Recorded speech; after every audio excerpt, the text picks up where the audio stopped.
Hi, honey. Hi, welcome to Pie. What is it? What does it stand for? You say it. People, influences, experiences. Why are you talking in a funny voice? Pie. He's not talking like. Why don't You know what's interesting is they Yeah. celebrated. It was the Pie anniversary. It was the Pie Day What this are you past talking week. There's a day called Pie Day. That's Pi Pi, and the celebration of the creation of that. But people We're eating celebrate pie? it by eating pie, P-I-E. Oh, that's so interesting. So that happened this week. How did you know that? Was it on a calendar or something? No, they talk about it. There's this thing. It's called the internet. Yeah, I know about the internet. And you Kurt. plug stuff into it, and it tells you things. Yeah, I do know that.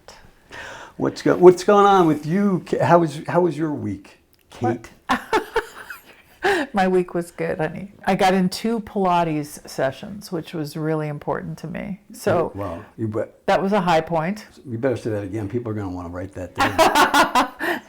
Oh, I got in 2 Pilates sessions. I don't know. And what else? Oh, I worked this week on the Connors. That's my job that I'm doing right now. So I did that. I had a good week. It was great. Cool. Who'd you work with on the Connors? I worked with everybody. Well, Who's your favorite on the Connors? you know what? I don't play favorites. That's like, who's your... Jeez. Who don't you? Such a contrarian, just trying to stir it up. Who is? Let's talk about you. Who's the one when you get the call sheet? You're like, oh fuck. None of them. I'm not a guy who starts shit. I'm a guy that just wants everybody Except to at the dinner table. get along. He really starts shit at the dinner table. I do. Well, I He have does. to- I don't know. It's something like it's like a witching hour for you. Well, it's also I have to be nice to everybody else in the world right now. Yeah, but your family is who you I should know, be. but my family doesn't like. You're still gonna love me if I bug you. If I say some of the shit I say to you, like out in the world, Curdy no have job. Oh, now you're painting too dark a picture. No, I know. Speaking of work, today on Pie, a person we love and adore who has worked. Why are you laughing at me? Because you keep saying it in this funny, weird way, and I'm like, why are you doing that? I'm making a point. Are you performing? I'm making a point. I see. But we get to hang with one of our favorite people. Truly one of our Yeah, favorite absolutely, people. one of our favorite people. His partner's here as well, but Christopher will not be on camera. No. But Paris Barclay is here. Yeah. Who we love. Who we love, adore, and admire. Yes, we're talking to Paris Barclay, who we love, and who we will find out stuff we didn't know. You know what this is for? I know.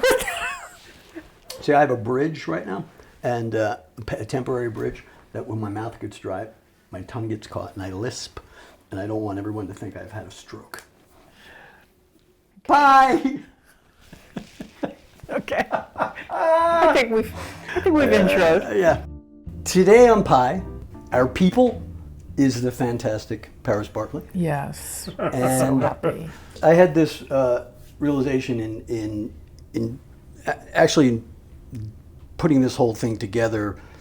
Our whole hook is that we do no research whatsoever because we're lazy. But I realized there's so many people that we know and love and respect that I know some of your story, but not really much at all. Right. And that's some of that is because you're a private person, and most of it is because I'm so self-obsessed. I never ask about anybody else, right? But for us to, when we knew you were coming, we were like, oh, Paris, and I was like, oh, that's great. I know nothing. And we're going to find out. We're going to things. find That's out. what we, whatever Maybe. you're willing to say. Maybe not. Yes. But I mean, like basic things, like we wanted to talk to you about, like, where you were born, how many siblings do you have, that kind of You stuff. don't know this stuff? Well, I don't actually. I know your mom. We know your mom, and we know your brother. Like And know we my brother. know your brother. That's true. But, That's it. so that where we us. start? Yeah, That's where we start. Where was I born? I was born in the beautiful suburb of Chicago called Chicago Heights, Illinois. Now, it sounds like you think Shaker Heights is going to be nice. Not nice. This is not a nice suburb. It's much worse today. And I was the third of 7 kids. See, I didn't know that. When I was born, my mother was, I think, 21. So you could sort of see this is an early family. Wow. Because we're black and it's the 50s and we're Catholic.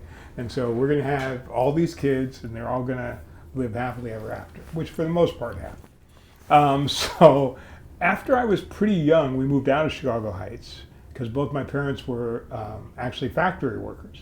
My father was a foreman in a tile company and my mother was basically worked in a glass factory. And that's what they did. And they were together. Mom and Dad were together. They were together, but they were working in 2 different factories. I gotcha. And one would work the night shift and one would work the day shift. So they would always be sleeping at different times and they're raising all these kids. And it was great because they were union jobs, very important in my seminal growth. Right. And I saw that union protected them. And also I saw that at Christmas time, that union threw a big Christmas party. And they both unions, so we go at both different times. And they had gifts for all the kids. I don't remember. But whatever the tile workers are of America and whatever the glass blowers are of America, they were in the union and it was great because they had great wages. And I remember having to walk my mother to the bus because she wasn't driving at that time. And then walk her back from the bus when she would come home. And sometimes she'd have to go on the late shift, so I'd have to carry a stick because my mother was very afraid of dogs. So I would have to have a stick to ward any dogs away from her. And sometimes I have to be there waiting for the bus. And the bus came at if it was 10:05, the bus came. And how old were you standing there? I was maybe, in grade school. Oh, yeah, this in the night shift, kind of. I was on the night shift. But I stayed up, I would watch Johnny Carson, and then I'd have to go and get my mother at 11 o'clock when she got off the bus. So that was sort of basically our upbringing. Catholic, we went to Catholic school, Ascension Catholic Grade School, which is no more, like so many of the things in my life, in Harvey, Illinois, because we had moved from Chicago Heights to Harvey, Illinois, which is supposedly a nicer suburb. And at that time it kind of was, new development, but in the time that I was there from maybe 3rd or 2nd grade to when I left, which is high school, it went downhill. So because you're the middle, it sounds like you're Close in the middle. To the middle, yeah. So did the older ones watch after the younger ones? Was it that dynamic?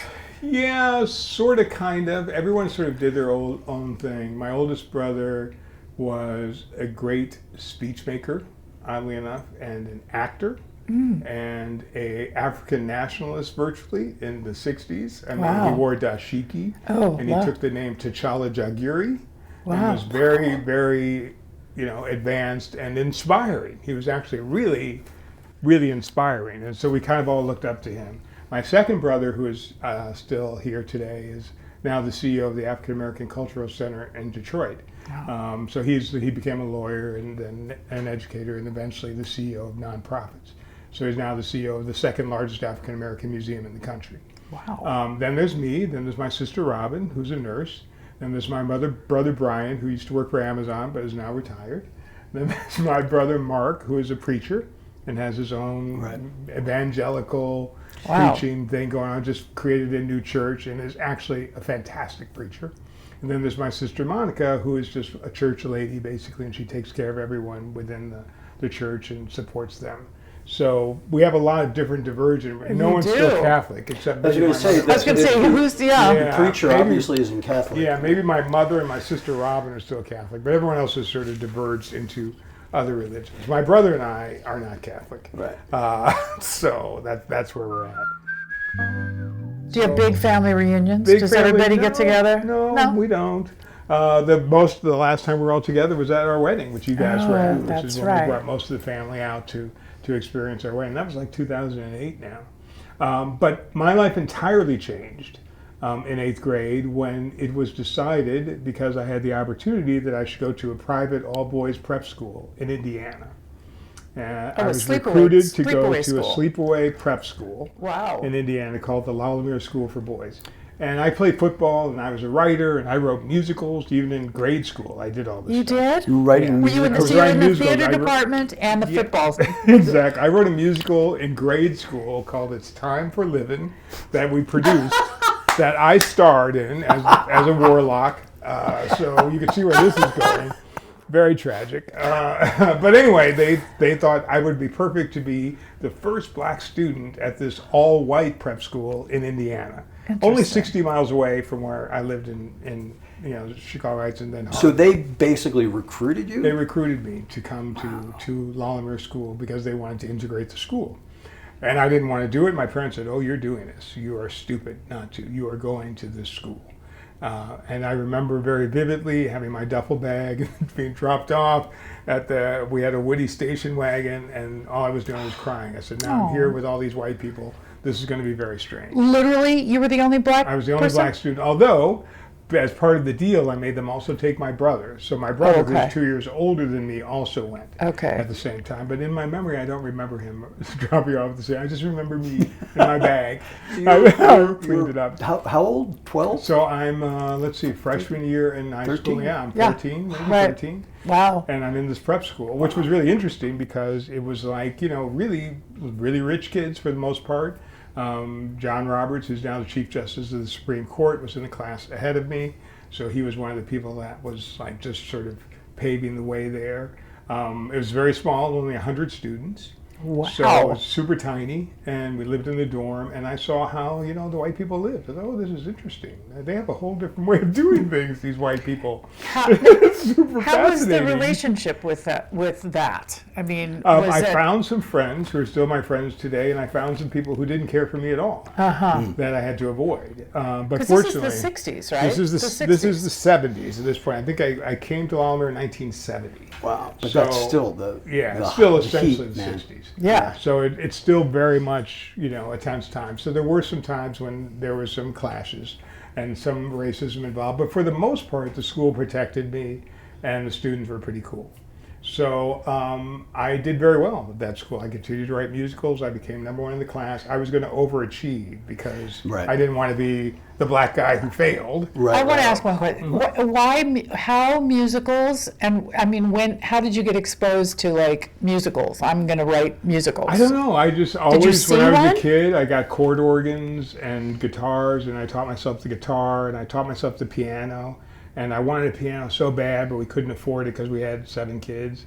So I learned in my grade school the beginning of Bridge Over Troubled Waters. I taught myself how to play that introduction. By ear. Just by ear, mostly by writing the actual notes down on the keys and putting my fingers there until I could play it. Wow. And I would practice every night, and I just the first 8 bars of Bridge Over Troubled Waters, because I had a plan and it worked. So we go to the mall and we go, oh, there's a piano store. And I said, let me see if I can play. And I sat down at the piano and I played the first 8 bars and then I stopped.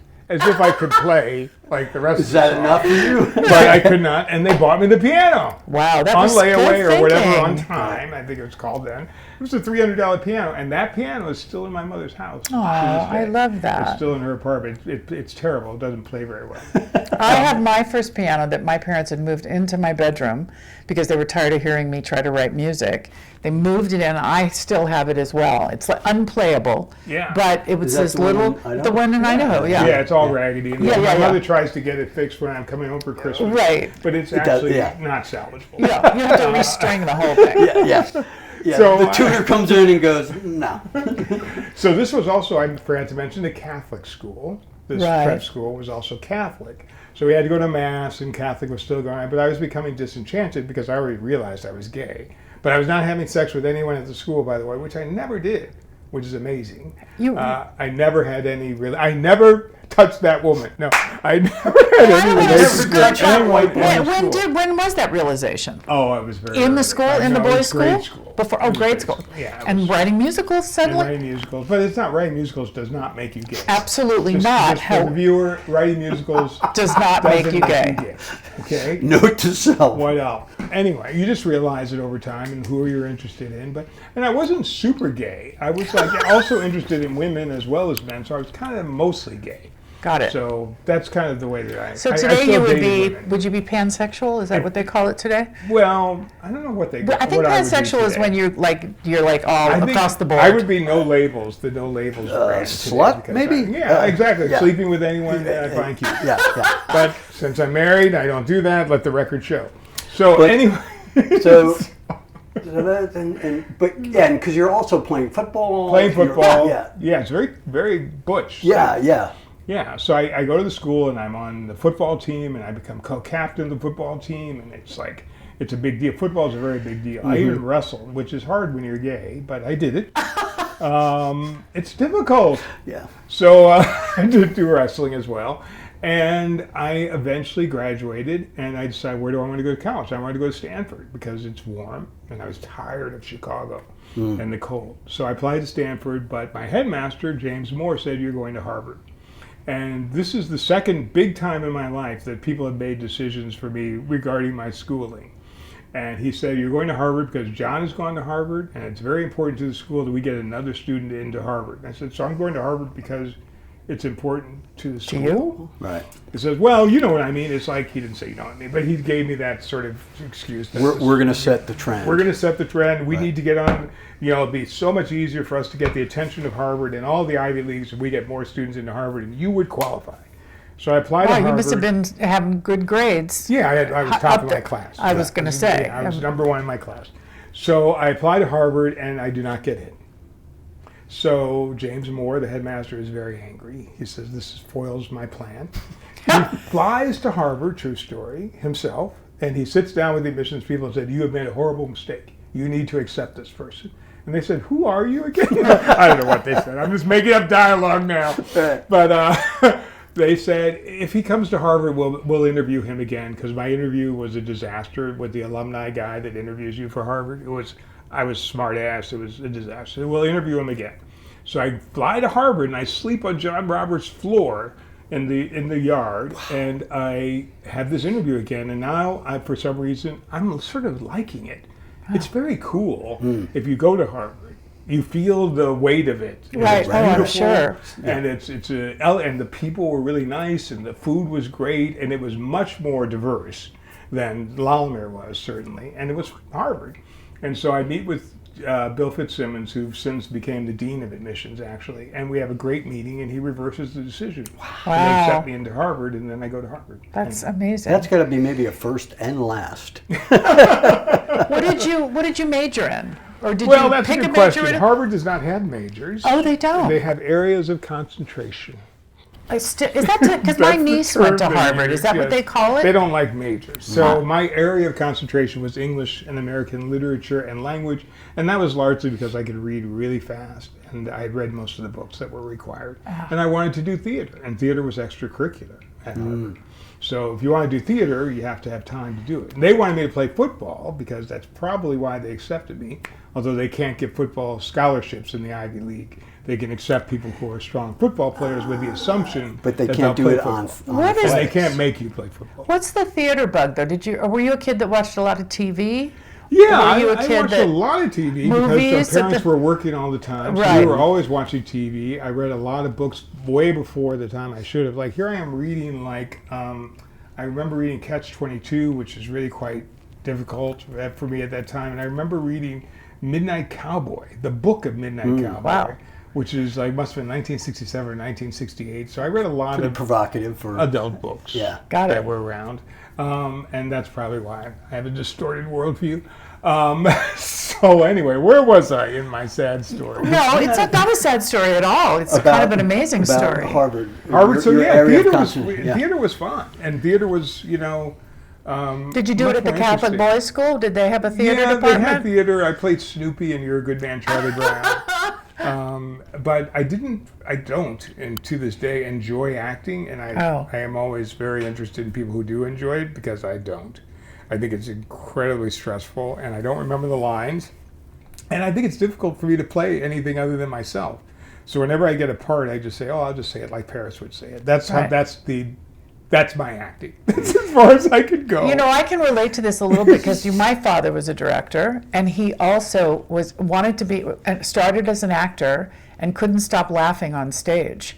That was his deal. He was like, no, this is not for me. Like, in the most serious thing, you'd have to turn away. But Yeah. I do think that the best directors have that acting background. I have empathy for actors. That's what I just really like actors, and I admire them, and I recognize that I don't have that ability. I can't really put myself into another character and then bring that character out. I just think all of that is it's just alchemy as far as I'm concerned. So when people are great, I am like a great audience, and I recognize that this is not my skill set. I'm a good audience and a good judge of good stuff, but I'm not the person who can deliver it. Got it. So Yeah, don't that's ask me. interesting because you know, like a laser in terms of performance. Yes, I like a good performance. Yeah, and you know what is good, and obviously the best quality a director can have is then coming in and making the appropriate adjustment. Yeah. You know. And if I have a superpower, that is my superpower. That I am very entertained by actors. I love that. I don't know how to.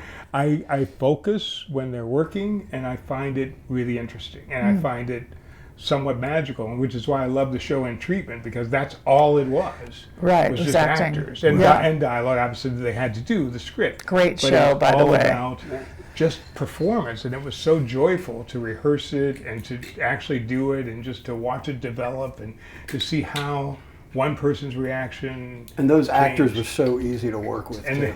they actually were, except for one. They were actually wonderful. I mean, because we had Dane DeHaan, and we had Amy Ryan, and No, we you- had it was John ridiculous, Mahoney, yeah. and even Josh Charles. I mean, we had That's right. and Blair Underwood and Melissa Gilbert. I mean, there were so many people that were awesome in that show. And Gabriel Byrne, who is one of the top actors I've ever worked with. He did not rehearse those episodes. The other actor would rehearse like for a week before, because Gabriel was in the chair every day and someone else would come in. Every Right. 2 days, a new actor would come in and he would just react to what they were doing and try to get the lines together to respond. So, and he kind of wanted it that way, in a way, because he wanted to I get for that. you to film I get that. that how he's moving and how he's responding in the moment. So, Right. I don't know, it was really good. As It's if- sometimes it's yeah. that thing where the first take is the best take. Yep. Right? Yep. In Harvard, you're out more or less, right? Or you Yeah, I are had a you girlfriend freshman year who I was quite adored, and I had relationships in the various places. You have sexual relationships in Harvard, which I won't say because then people will. But you can read books about Harvard and Gaiety, and you'll find out. So I was sort of doing everything at Right. Harvard, and I was in the theater, and the theater was kind of a do everything experience. Absolutely. Yeah. When was there a moment when you realized, oh, I don't want to be an actor, but I want to be in this, and I want to be the guy that, the director guy that does everything? Well, Was there a time? Yeah, there kind of was, but it evolved over years. In my sophomore year at Harvard, my oldest brother was killed in an automobile accident. You mean the and- one with the dashiki? Yeah, the one with the dashiki, William, was his name. And when he died in 1976, and I was a sophomore, it sort of caused a rupture in my family. My parents split up eventually. wow. I became completely distraught. I eventually left Harvard for a little while because I was so, just devastated by this whole Absolutely. thing. It seemed incredibly unfair, and there's lots of drama around it. Anyway, so that I took some time off. And when I came back to Harvard, I was sort of looking at it differently. I became more of a writer and composer than as an actor. I realized that acting involved exposing yourself and your emotions, and that is not something that I really enjoyed. Right. And I was feeling more vulnerable anyway. Absolutely. So I did much Yes. less. I mean, the night that I found out that he died, I was actually starring in a show that I had written, a musical at the Lobex Theater. And it was like, I just started to not really want to be exposed. I found more comfort in being behind the scenes, being behind the camera, and being someone who's putting it together and being part of the presentation than actually being the face of it. And I think that and I've had obviously a little therapy around this, so I think that it's something to do with my different feelings that were all locked up in my brother and my family and what happened, and the joy of performing just wasn't there if I ever had any joy of performing. Right. But anyway, so the good news is I got through Harvard and I wrote all these musicals, and I have a great friend, Arthur Golden, who became my roommate for most of the years, who went on to write Memoirs of a Geisha. Oh, I love that which book. was a great book. Great book. And so I had some really good friends, and that was really what Harvard became about. A lot of the Harvard people that I grew up with are still my friends Wow. to this day. I'm just going to go back to your feeling like you don't want to be as vulnerable. You know, my sense of, it's interesting how I feel like, and I guess this is a question, you've sort of still brought that, even though I know you to be incredibly vulnerable, but also very private. And I wonder if that is kind of the carryover from that situation in terms of, Yeah, I think it is. I think it's one of the things that shaped me into wanting to be more of a mirror than the actual, more of a reflection, I guess, than the actual mirror. I don't know what the way I'm trying to say. Yeah. But basically, I don't want to be the subject of attention. Got it. And I don't enjoy that. And I always think when I'm doing my job great as a director, all the actors and the writers should be recognized. Then I've done an extraordinarily good job, because everyone should just see the thing that exists and not think about the director. This is why I hate Quentin Tarantino, because I'm always thinking about Quentin Tarantino. In a Quentin Tarantino movie, I don't want to be that. I want to be the person who is presenting this world and making myself invisible in the doing of it. I think you do that very well. So it's a desire for privacy, which is really interesting, but it's also a desire to be part of the creation of something that to be one makes me amongst. satisfied, to one amongst. Yes. And that was discovered over many years, and getting sober was one of the things that really helped me understand that I am happier in that contributing role than in that controlling role. Even though my contributing involves a certain degree of controlling. I was going to say, you are kind of the boss. Yeah, it's like but it isn't.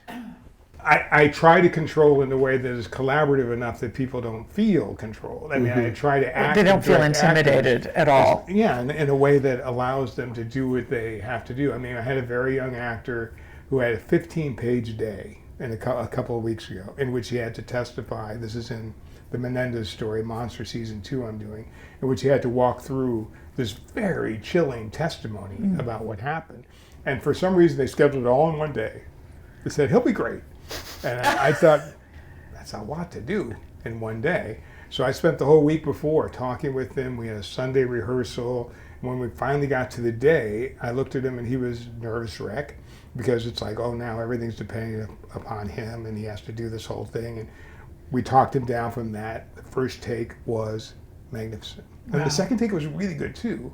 But the first take was emotional, with all of those peaks and valleys, and I realized that's what I'm supposed to do. I'm supposed to get people to the place where they can be great, and then stay out of the fucking way. Oh. And that's what I try to teach people in my directing class. Like, hey, what is the least that you can say to get this done? Wow. You know, what is the least amount you can help that will be helpful? You don't have to give a lecture. You don't have to explain your own theory of life. Just do the minimum. Do the minimum it takes to get it done. That's great. And in that case, it was more, I had to rehearse with him, I had to talk to him, I had to consult with him, but to get him there. But, you know, it goes case by case. But to get to that, what you just talked about, did you do it the wrong way first? Oh, that's a really good question. I mean, did you, like, you leave Harvard, and then... Yeah, I did do it the wrong way. You want to hear about the wrong way. Oh, well, geez. I think it's I always just like to interesting go right how to we, the greatness. Well, how we learn and grow is but really it's interesting. True, because I mean, one of the things I love about working with you, and the reason why I always try to steal you away from whomever you're working with at the time, is that just to what you said, is that when you direct, to me, you are so aware of it's about the story, and I don't see.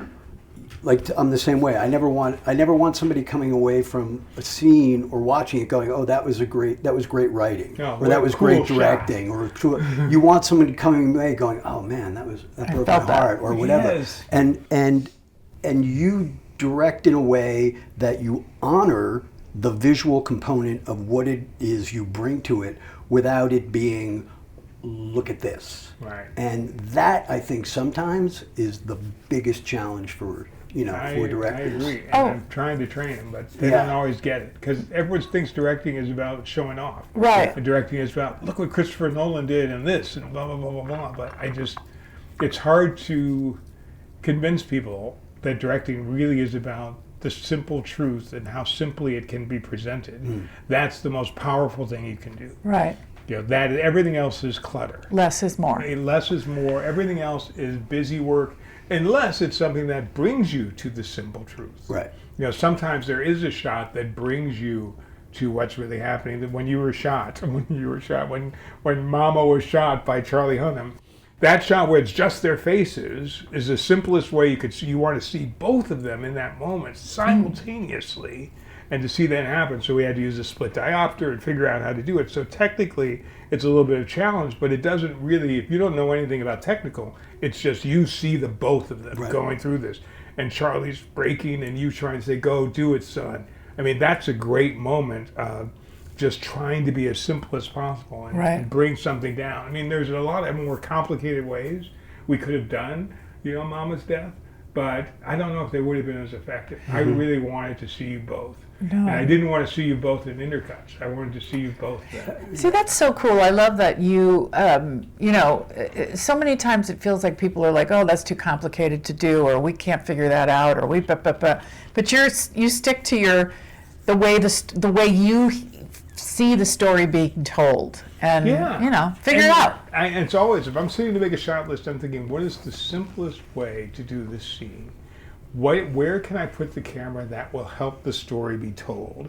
Not, oh wow, I have a great idea for a oneer in here. I don't go from that area. Sometimes that comes out of it if it's the answer to those questions. Right. But often the answer to the question is much simpler than that. And people are like, well, he's, Paris, he's not that fancy. Yep, I'm not that fancy. And I embrace it. There are times I can get fancy if Glee needs it to be fancy. If we're doing a music video, fancy is required. If we're doing a gunfight or we have all this choreography we have to work out, we have to get a little fancy. But sometimes you just have to stay out of the fucking way and try to be as invisible as possible. But the mistakes to get there, you say? Yeah. So I go to New York writing musicals. They fail. They get produced. It's not working. I'm starving. I find a friend. Who's the friend? Alcohol. It really helps a lot. Plus Coke, but mostly alcohol. Just to keep me perky. Right. And so even though I'm working in advertising. Gets you to alcohol faster. Exactly. I'm getting riddled. I'm getting drunker and more drugged through the whole 80s. I don't really remember the 80s when I lived in New York that well. I sort of remember area. Did you have side job? Did you have jobs? I mean, were you a waiter? I was an advertising copywriter and a very successful. I spent 10 years in advertising, working as a copywriter and eventually creative supervisor of copywriting teams at big agencies, BBDO, at Gray. So I was working my way up the advertising chain. A functioning alcoholic. I was a and also advertising, as you know. Yeah. Oh, yeah. We have to be drinking because we have to get the clients to be drunk, and we all saw Bewitched, and on Bewitched, Darren Stevens was always making. She made the drinks. She was making the martinis for Darren. That was the magic. That was how it worked in advertising. I understand. So that's why I chose that. Aside from the fact that obviously I'm glib, I could write, and it was fun. Advertising was fun. I did everything from General Electric and Pepsi to Signal mouthwash and Folgers coffee. Wow. And all these brands. But I was all coked up. So eventually I left there to do a music video, to start a music video company, because I didn't see any black people at all working on all the commercials that I did in Atlanta, except one craft services guy, I remember, but that was it. It was just Were you directing the commercials? No, I was writing the commercials. Just writing. I'm a copywriter. We're bringing the agency. We're doing McDonald's. But there aren't any black people on the crew, and there certainly aren't any black directors. So I said, or with the help of a friend of mine, Joel Hidman, maybe it's time to build a company that would help black people gain experience, that they could actually get into the industry. So we created this company called Black and White Television. This is like 1989, around the time that I'm finally getting sober. Mm-hmm. And our idea is to get black directors and to represent them and to get them to do music videos and bring in black crews, non-union. Here we had to be non-union because we wanted to get people experience so they could actually get into the union. Right. So that's what we did, and it was a huge failure. It was a complete disaster. Oh. Yeah, because of the union factor? Because of the racial factor? I was just getting sober. I didn't really have my shit together. We're trying to start a business. It was hard to break into in the late 80s, the whole music in New York? You're still in New York? We didn't have the cred. But Adam Bernstein, who's now a big-time director, was a big time director of music videos at that time, had just done, what was it, Love Shack, the video Love Shack. And so he blew up, and he was getting all these different video offers. And one that he got was for an LL Cool J video called Big Old Butt. And he declined it because he'd already done Baby's Got Back by Sir Mix-a-Lot. But he recommended me to do this video. And that's the video that gets started my relationship with LL Cool J, which then built our business. Because I ended up doing 8 music videos for LL Cool J, including Mama Said Knock You Out, and Jinglin' Baby, and that sort of made the company, then people sort of came to us. So then it was the same company, or did... Same company. Same company. But it was growing. We had 5 different directors. You know, if I couldn't do a job, they would do it. I would get New Kids on the Block, or Bob Dylan, or a music video with Janet Jackson. And was it primarily black people, or every single person? Was black. A woman or a man. Millicent Shelton was one of the people we were supporting now, who's a director. So a lot of the directors have disappeared, but we were trying to get people opportunities. It still was a struggle. Music videos are tough, but you know, we would get Kid and Play, and we would get, you know, New Kids on the Block. New Kids on the Block. One of the biggest videos I'd done. Just when they were all angry and they wouldn't be seen in the same shot. So if you look up that video called Games, you'll notice that the New Kids are not in the same shot. They're all shot separately. Until the last shot of the movie, where there's one shot in the end where they just walk across a roof together. That's the only time they're together in that video. But anyway, that's where we go down. So that was part of the terror of it all. But I did learn storytelling in music videos. I did, because every video I did would tell a story. Were happening. Yeah, they were happening, and no one wanted to do just concert videos. They wanted to have a little story. Yes. Even Mama Said Knock You Out. It's really this kid's fantasy in his basement of being this huge boxer, being this powerful person is the frame of that video. Yeah. So John Wells saw that collection of videos and gave me a job as a director in television. Oh my God, And that began my television career. That's a And that fantastic was deal. what show? That was a short-lived CBS show called Angel Street. Oh, I didn't know starred that. Robin Givens and Pam Gidley and lasted 6 episodes on CBS in whatever 1992 or something. Wow. A medical It show? was a or- disaster. No, it was 2 detectives, Oh, one okay. black, one white, both women, fighting the system in Chicago. But it was my hometown, and you know the stars weren't speaking to each other or anything, but that's okay because it was my first DJ job, and that got me into the DJ. And then I didn't work for like a year. And then when was NYPD Blue? Well, first, John's next show after Angel Street was ER. And so he hired me again course, to do ER. yes. And when he hired me to do ER, which was a juggernaut, those of you who don't know your television history, at the time ER was the number 1 show. 40 million people were watching it a night. George Clooney was a breakout star. It was an enormous show. If you got ER, you could kind of work anywhere. So John gave me an episode of ER, and that sent me to NYPD Blue, noticed me from there, and that's how I got involved. Okay, so I want to know, like, did you, so now you're directing television, you're working with actors, but do you know what you didn't, but you clearly didn't know what you know now, right? Like, No. that's how we grow. So that's where my question was, like, how did you start to learn that less is more? Everyone along the way teaches you that. I mean, I didn't know in the beginning, but everyone, that if you pay attention, everyone teaches you. We had the same DP on Angel Street as ER, Richard Thorpe, who taught me a lot about staging shows in one. The conceit of Angel Street was that every scene would be done in one shot. So almost every scene in that series was done in a single shot. And you had to choreograph it, so the camera would move, and the people would move, so it would all be a single shot.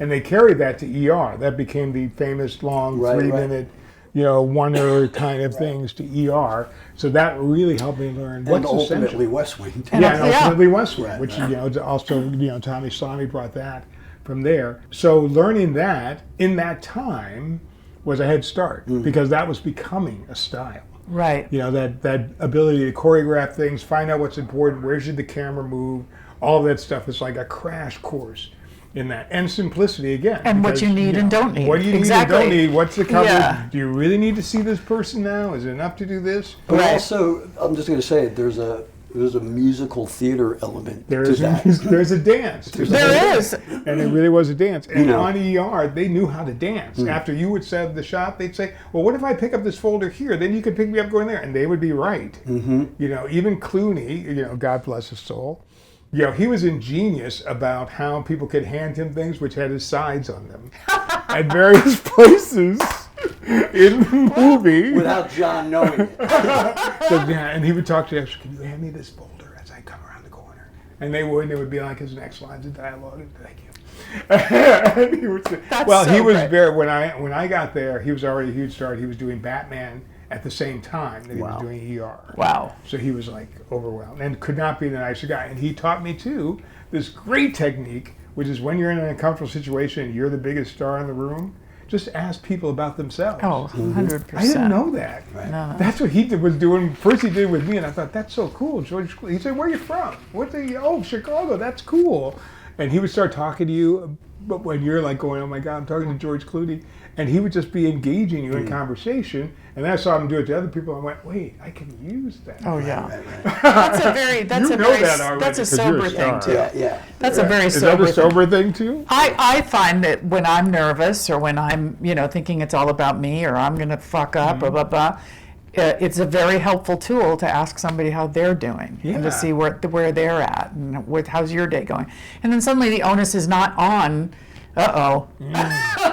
I'm going to, because you get nervous. I'm nervous on every Yeah. job. So it's a great tool. And I learned that in sobriety, actually. Yeah, I learned that reinforced it, but also watching people like Clooney, who I think has taken it to his directing style too, who are so considerate of the crew and Right, collaborative. right. That sort of, and you know this, we always take care of our crew. We have a big thing when Sons, we were, David Milch started it with hundreds of dollars Yeah. doled out constantly. He would just come on set and say, here's a couple $100. He was like a whole nother level of, taking care of the crew. Yeah. But we always made that a priority, that everyone should be listened to and heard, and everyone should be a filmmaker. Empowered. Yeah. Everyone should be empowered, and that's been a big deal.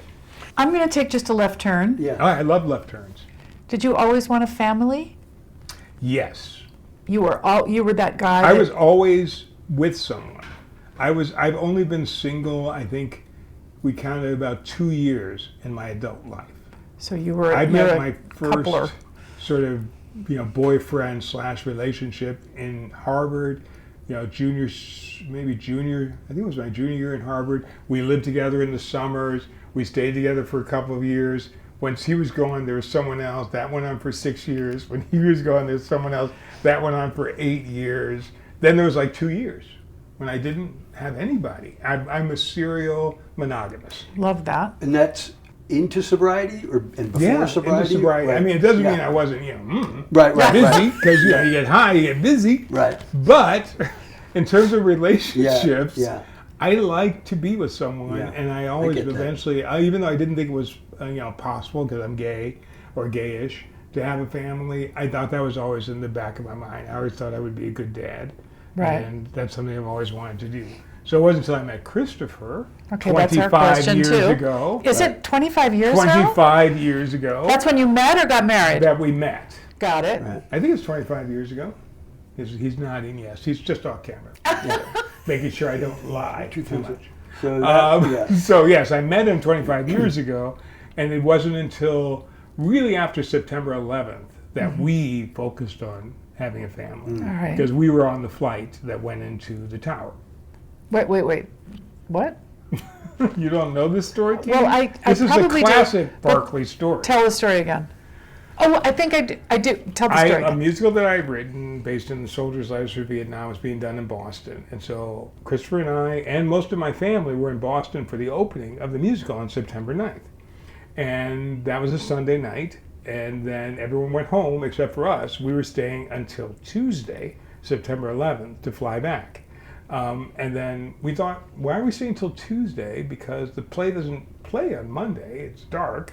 And we should just go back on Monday and not on Tuesday. Oh, God. And so we changed our flight, and Christopher remembers very vividly, we called my assistant, who was Jason Clodfelter, who later became the president of Sony Television. But that's neither here nor there. He was just then my assistant, and he changed our flight, so he can vouch for this being a true story. And we went back on Monday night, the last flight on Wow. Monday night. Oh my God. Boston to LAX. The flight we were on, Boston to LAX, I think it's 11, I'm not sure of the number, that's the one that went into the tower. It turned around. Instead of going to L.A., it turned around and went to the tower. Oh, So everyone thought, like the theater didn't know we had changed our oh ticket. my God. And my family thought, aren't they going back on Tuesday? They're in Boston. Everyone's flipping out, calling our phones, and we're waking up, and it's like, wow, it's September 11th. And so we were sitting here thinking, and we're both sober now, and we're thinking to ourselves, what does this mean? Right. What is this? Why did this happen? Why are we still here? Why were we inspired? And I use the word because it has spirit in it. Why were we inspired to change that ticket? Right. And we'd been sort of thinking about the idea of adopting kids, and this kind of over the next few months became our obsession. So we went to the foster care system because so many kids are in the LA foster care system. I mean, lots of our friends were doing in vitro and getting kids from Thailand and interesting places, but here in LA, there are 35,000 kids at this time who were still in foster care and needed to be adopted, and most of them were black and brown kids. Right. And it just made us so upset. I mean, when we found out that the darker the kids were, the less likely they were to be adopted, it makes my blood boil even as I say those words. It made me furious because I think I'm pretty dark myself right now. And if the situation were different, would I be always in foster care just because my skin is dark? It just broke my heart. Right. So we got involved in that. We learned about it, and it was easy and accepted. We were afraid, we're gay, there's going to be a problem. But there was not. LA County made everyone go through this foster care training, which was actually really helpful. We got a foster child pretty soon after that, which was William. Was that, what year, was that 2000? That was 2004, I want to say, 2004. So William, who was 7 days old, was our first foster child. And we named him William after my brother and also my father. So he was there, and he was a foster child for a few months, and then eventually we adopted him when it was okay to do so. And then maybe a year later, they offered us another child who was older than him. And we thought, oh, that's always, sometimes they don't like to bring an older child into the house. He was only 2 years old. He was two and a half. But that was Cyrus, and so we added Cyrus as a foster child, then eventually adopted them both. And it has been the life-changing experience I know all of you have had, to be responsible for humans and to watch them develop and to love them and see that love reflected in them has been, the life-changing experience of my life. So Christopher was on the same page all along. Like, Yes. when We're you're dating, family like when people. Kurt and I were dating, one of the yeah. very first questions I had, because I already had 2 little ones, was how do you feel about kids and do you want any more? Because I'm getting up there and you better decide quick. And we had that conversation, which you have when you're dating, when it looks like it's going to be serious. And so he had said, no, he wasn't, he didn't think he wanted his own kids. And then things evolved and we ended up having a child together. So I'm just curious if you and Christopher we didn't had have that tension. conversation. No, we were both pro. Let's have a family. Oh, you were? Yeah, we didn't have to convince each other. Oh, okay, that's great. And frankly, when you're thinking about kids in foster care, and here I am with years and years of DGA insurance and Writers Guild insurance, which I had at the time because I had my shows going on, it just seems like we can do it. Yeah. Right. We can Give be back. part of that. We can give back, and we can affect. I mean, every once in a while we think of Cyrus and William and where they would be if we had not made that decision. And it's painful. Cyrus may have still stayed in foster care. He was already in like 4 or 5 foster care homes by the time he was 2 when we first got him, handed from person to person. And it just makes me nuts. So why don't we do this? So this is always my question because we're all parents. I remember the very first time I heard my father's voice come out of my mouth when I was parenting my little ones and heard me scream bloody murder because my dad liked to raise his voice a lot. And I remember thinking, oh no, this is not the way I want to parent my children. So how much of your childhood have you brought to your parenting? That you see the good stuff and the stuff that's like, oh shit, I don't want to do that. Yeah, we have a totally different style than Got my it. parents did. And I think part of it is they were young, they didn't love each other, there's a lot of pressure. So my father was occasionally violent, but not to the degree that I've heard of other people, that I've heard about since then. And my mother tried the best that she could, but she had a desire for life of her own. And she eventually, after they split, went back to school and got a degree and became a social worker and worked for the Illinois Division of Vocational Rehabilitation. So they were both not as involved when I was young in our actual day-to-day lives because of their work and their issues. So I think we are much more like, we want to be there. We want to be the ones you come to. We want to be at your ball games. We want to be the ones that you can feel like if there's any problem, we're here for you. It's interesting. I remember, like you had lore before I met you. You had lore for me in terms lore, of lore, L-O-R-E. Meaning you had like people like I knew your resume, right? And when we were doing the Shield, like we're like you were a get and to direct, and I also knew you were part of the other club I was in, right? And I remember I think you directed my second episode of The Shield. Your second that you had written ever? That I had written. I think it was Dragon Chasers. Wow. And I remember being on set with you and having a whole different experience that I had, with the first episode. I won't say who directed that. But I do remember feeling, and then afterwards, because I worked with some great directors on that show, that there was a sense of you bringing everything you're talking about now, everything, I see the full circle of it, bringing that to pretty much all your relationships and your work and your approach, because there was something wholly, and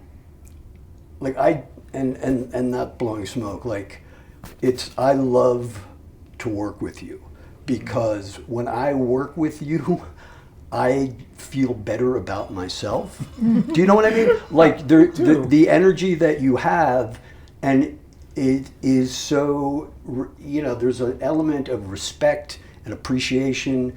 And look, not that you're not difficult sometimes, because you are. Prickly. I like to use the word prickly. Prickly. but at the end, but there is a sense of like, whenever I work with you, I feel like an artist. I feel like, oh, this is why I do this.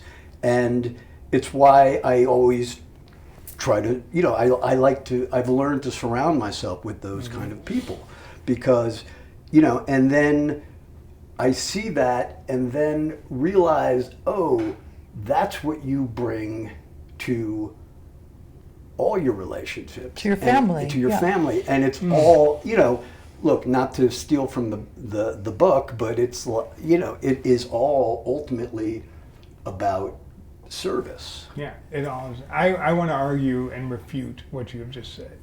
No, I want to see it from a different, you don't quite, I think, recognize what a joy it is for a director to work with great writers.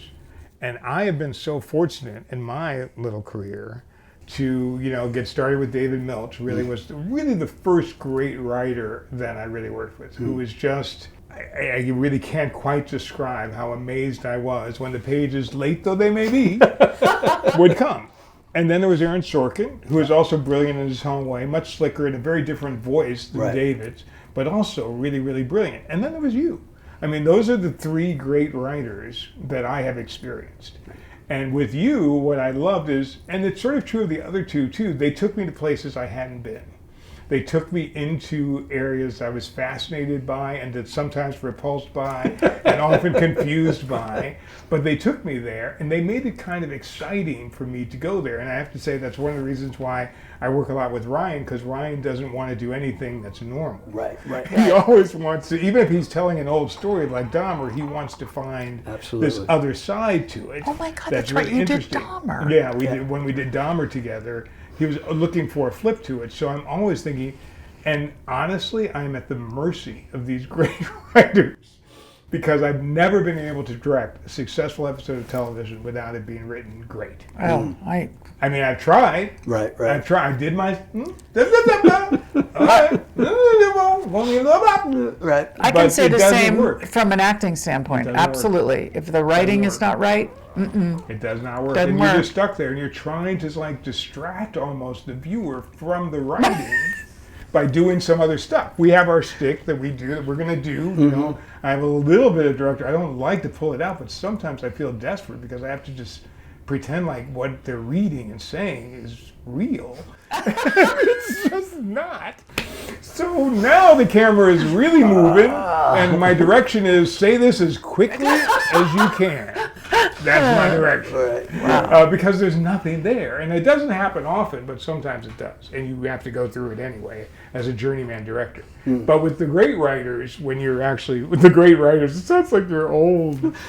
Here's my continuation of that. Yes. And it's a question we ask, we've been asking people, which is, I'll use myself as an example to set up the question, which is, I know that I have a certain book about me, right? And that people have an expectation of who I might be when I walk into a room, and what to expect or how to deal with me. And I've been in the process of trying to not rewrite that book, but to add some new chapters. Maybe make some revisions. Add some new chapters. Cut some pages out. A newer edition. But what would you say is your lore, your book, that you expect, that you think people have expect of you, an expectation of, and do you, and then how do you address that, or how do you, engage it or embrace it or shift it? Do you know what I mean? Yeah, I on the set, and this is just this week, all this is so fresh to me, we decided that the book of my life is going to be called Hack Like Me.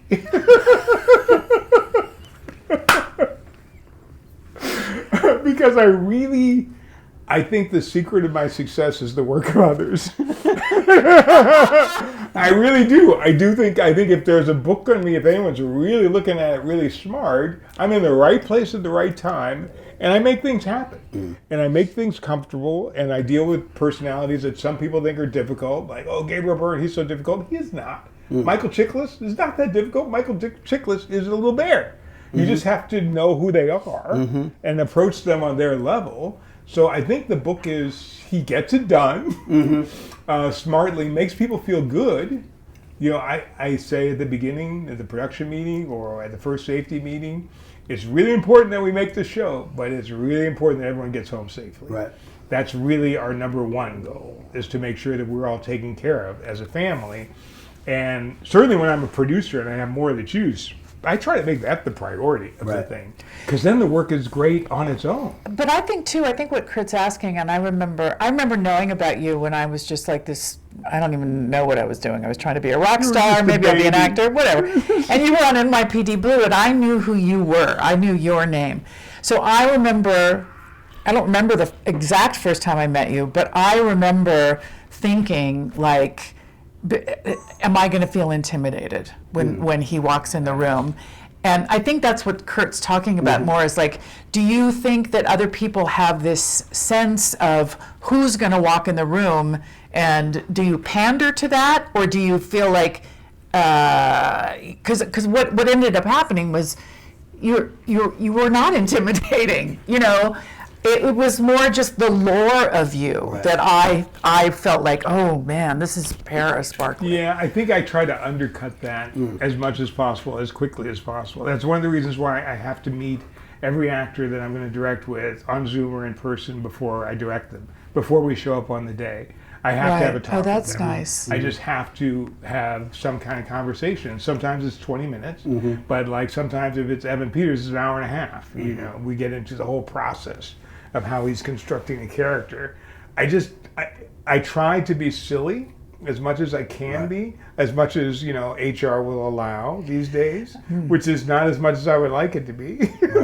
We could never do the things we did back in the Sons days today. We have to watch our mouths. You do. But I do think in irreverence, I'm irreverent about myself. I love self-deprecating. I love just telling tales on myself. Like, for instance, I do not like it cold. And if it is cold on the set, I will turn into a little bitch. And I will tell people, yo, if it's going to be this cold, you're going to have a little bitch director. So you may want to think about it. And it's sort of like, it's sort of true, but at the same time, it's sort of silly. And it's exactly what... I'm turning off the air conditioner. Actually, no, today is kind of nice and good. It's kind of nice and cool. And kind of, but sometimes people are, but I'm also intimidated by people. I was very intimidated by Javier. So when I had a conversation with him, I didn't know who he was. I'd done some research, but I didn't know who he was. And just in just a few minutes, he just put me at ease. Right. And, you know, the same thing with Nathan Lane, also, who's also on this show, that I've met in passing, but I had never worked with. So I go into his trailer, and I'm very, Nathan, he's like the theater, you know, the producers and everything that I've seen with all the years, you know, the list is too long. So I don't really know what to say to him because I admire him so much. And again, he puts me at ease. He's in the character. He's reciting dialogue from the character that doesn't shoot until 2 months later. Wow. That he's already learned. And he's joyful. And he says, well, Patty told me you were great. I said, Patty LuPone. Because I've done Patty LuPone on American Horror Story last year. Right. And then she gossiped. So he was more comfortable with me than I was with him. But when he said that Patty said I was okay, then I was okay. And then you were, Yeah, because I thought, okay, he's gotten the okay from Patty, so I don't have to work so hard. Right. But yeah, I do work at sort of diffusing that, if that's the answer to the question. Yeah, that is the answer. Because all sorts of different ways. some people like they pander to that intimidating sort of like, you know what I mean? Like they wear it. And I wear it ironically, like when we do name tags, I always do Paris Barclay, big time director. And now they started calling me and saying, okay, BTD is in the house. Look out, BTD. Here comes BTD. And it's kind of like the But see, you're the perfect combination of somebody who makes you feel comfortable, but you still feel safe that somebody's in charge. Yeah. Because, as an actor, you go in there and you just want to know you're in a safe harbor. And so, yes, that's a perfect balance. That's the attempt. Yeah, I think you're doing a great job. All right, This is the pie part? This is the pie part. All right, so am I supposed to eat it? First, you're supposed to eat it. And Do I say a prayer first? Oh, we could say a prayer first. That'd be nice. Okay, no. Amen. Okay, Yes. why this pie? Why this pie? Do you want to know the truth, or should I make up a story? No, that makes it we more want to know the interesting? truth. We lean into the truth here. When I was asked about a pie, I have no favorite pie because I'm not a pie person. Okay, so I don't even like pie. You're a cake person? I'm a cake person. Okay. I would never order pie in a restaurant. okay. But I make a lot of pies because I'm a cook. And because my honey loves a pie. Okay, so you do it for him. So one of his favorite pies is a Dutch apple pie, which this may be, I can't tell. It's a crumble apple. It's a crumble apple pie. Right? It's a crumble apple. Dutch apple, you see.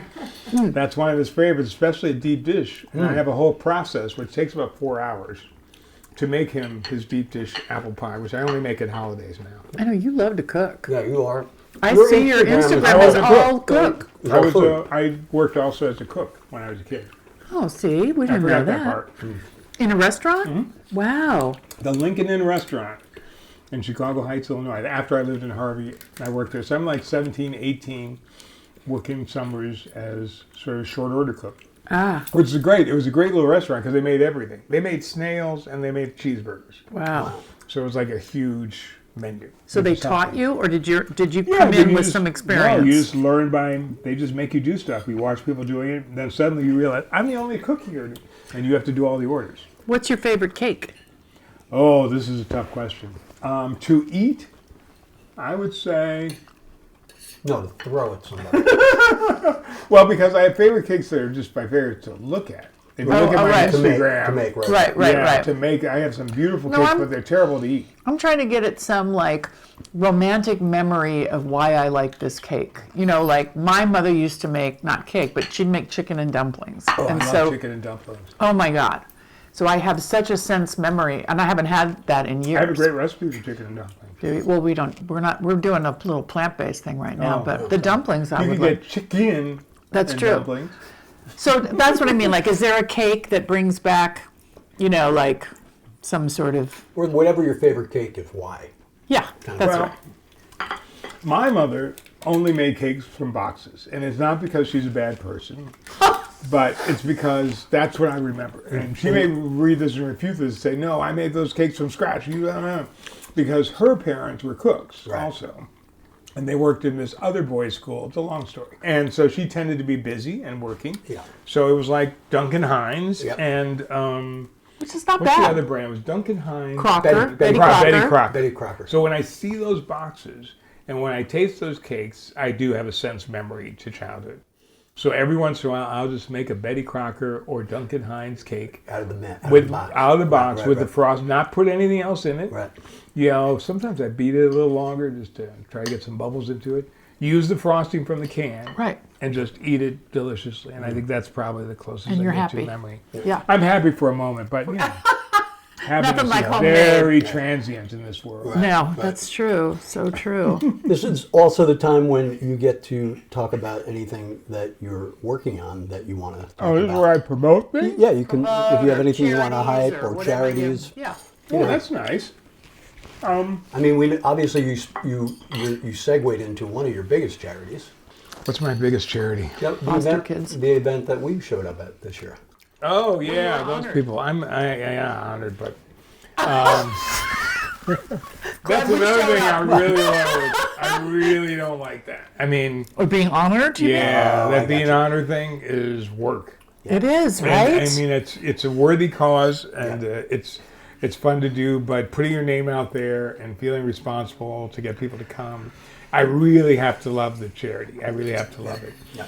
And that was great. That was Extraordinary Families, was the one that you guys came to. Right. Yeah. Which was a wonderful foster adoption agency that we have been working with. I think Christopher's going to work with some more. But probably the thing that's going to happen, this spring is Billy Preston. I mean, I've done this documentary on Billy Preston. It just premiered at South by Southwest last week. Did very well. Oh. And it's going to be, it's right now, it's like we're trying to find the right home for it because we did it all independently.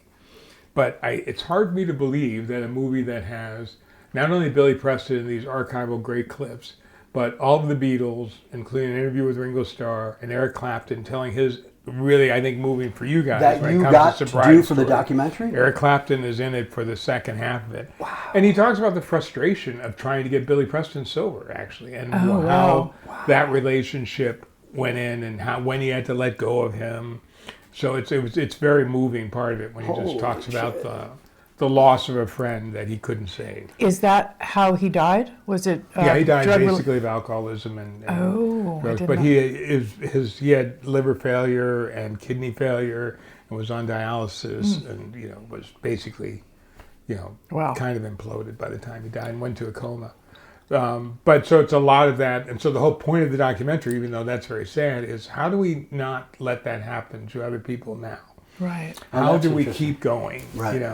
A lot of people you'll hear in the documentary just didn't know how to say it, didn't know where to get help. It is still very it's not today. This is really died now 15 years ago. Right. So we weren't quite as sophisticated. Right. So people didn't quite know how to help to reach. And so many people you'll hear in the interview say, I didn't know what to do. I didn't know if I should intrude. I didn't know if I could help. Especially when you have somebody of that stature, though, too, who is is in his own right, and he's continuing to play great. Yeah, so that's the other thing. He's one of those people who functioned great. He functioned great. Yeah. If he was a crackless drug of choice in the end, he was really cracked up. He was playing great. Yeah, see, it's really... So it made it, and everyone wanted those keys. Elton John, Barbra Streisand, he's on everyone's albums, the Red Hot Chili Peppers. You know what I think it is, too, is I think there's it has to be more awareness of mental illness because so much of what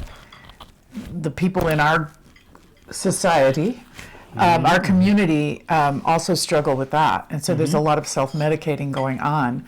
And I think that, we just need more awareness on that.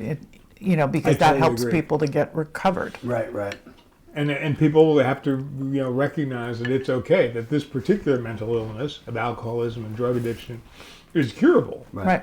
And that there are options and there are choices to make. But sometimes in the case of Billy Preston, whatever reason that message doesn't meet the person. doesn't meet the man. Right. Well, that's fascinating though, because then you sort of go, you know, I talked about the doc we're trying to do with Bob Field Sr. and looking for, it's not about him as much as it is the period and the purpose, and to have a doc that it's like, oh yeah, that you know, that famous musician, and then to be able to tell the story that all of a sudden becomes about humanity and something completely different or other than, it's not Just the life it's story. not the History Yeah. Channel's bio of it. It's not just a bubbly story. Yeah, Right. it's heavy, man. But and but also in a beautiful way. With him, it's also the church is part of the story because he's raised in the church. He as an organist for Mahalia Jackson. Everyone, you know, he's like really a church organist. That's where he started out. But the church is not very accepting of a gay man, and Right. he's not out anyway. So he lives in this tension with the church all of his life. So that also causes all sorts of confusion and stress. Oh, how absolutely. old was he when he passed? 59. Oh, jeez. Yeah, he's 59. That's so young. Yeah, and there's a lot more that that he would have brought. I mean, he could have had a Sly Stallone-like career. He could. There's so many people Right. that, you know, he just sort of got. He just became, after a couple of hits, nothing from nothing. You know, will go around in circles.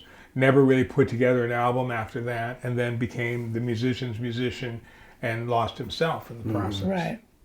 So you're now shopping, We're trying shopping. to. I see. Yeah, we're shopping.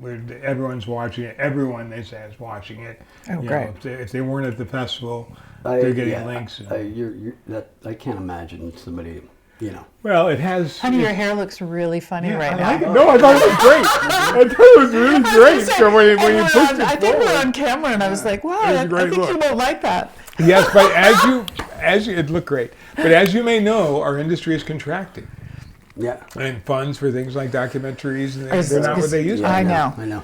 You know, I know, our industry's in a weird it's place. really, they're making less stuff, and they're probably spending less money on Yeah. docs. I mean, They are. Yeah. so we'll see. It's all timing, right? It's all time. It's all timing.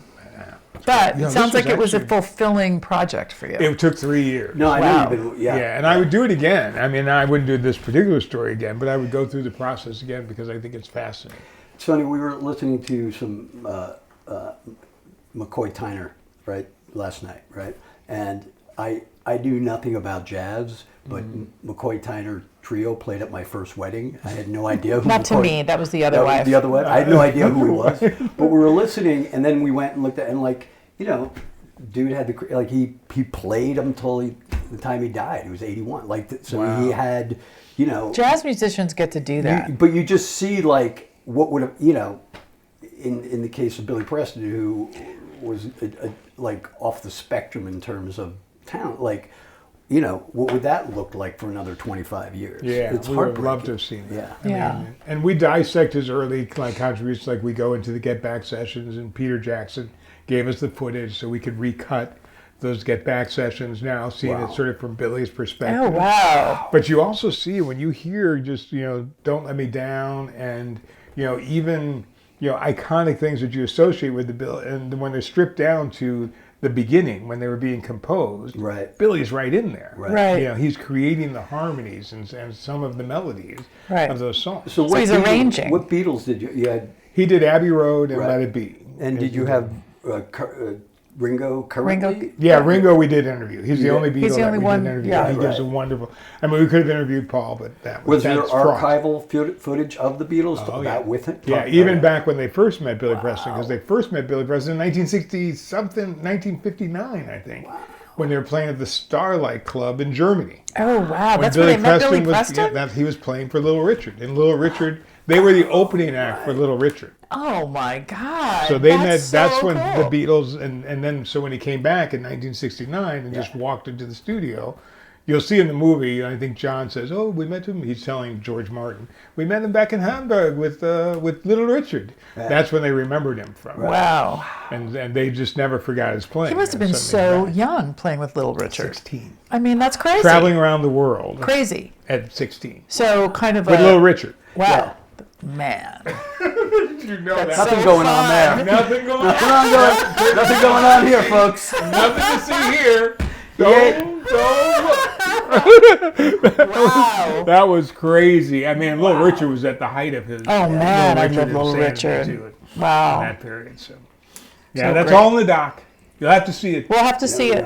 That's Yeah, hopefully exciting. we will. That's All right, really so exciting. how do we, I think we wrap up. Do we wrap All right, up? you Did wrap you wrap up? up? Yes, I'm on Threads. What is Threads? That's the When Twitter. is that a new thing? It's the Twitter version of Instagram. Oh, Yes. see, I'm It's the only thing I'm completely. on. If you're on Instagram, right? Yes. So if you're on Instagram, I'm at PKC Barclay on Instagram. Yes. And I that follow you transfers on. over to Threads, Yes. which is their version of X, which is devoid of Elon Musk. Oh, I see. 'cause Which is I'm why not I on love X, it. right. I'm only on X to promote Station 19. I stay on X to do that because they have a lot of followers there who watch that show. But when I'm talking to people and interacting with people, I'm on Threads Okay. because I just can't be in the Elon universe. I hear I you. just can't do it. So so that's at PKC Barclay. I guess at X, I'm at Harper Bar, HARPARBAR. But you won't find me there very often because I'm not there that often. And currently working on the next season Monster. of Monster. Monster Season 2, the Eric and Lyle Menendez story. Yeah, I'll be watching that.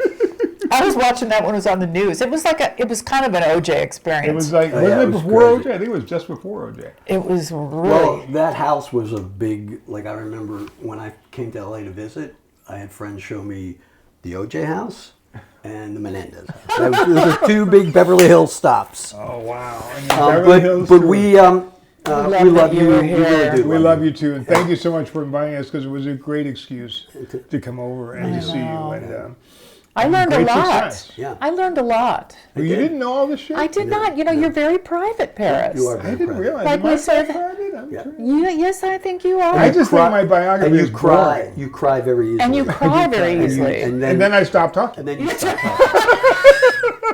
So we can't get the info. You can't get the And rest then of you the feel story. like you made him cry. And now don't ask any more. He's crying.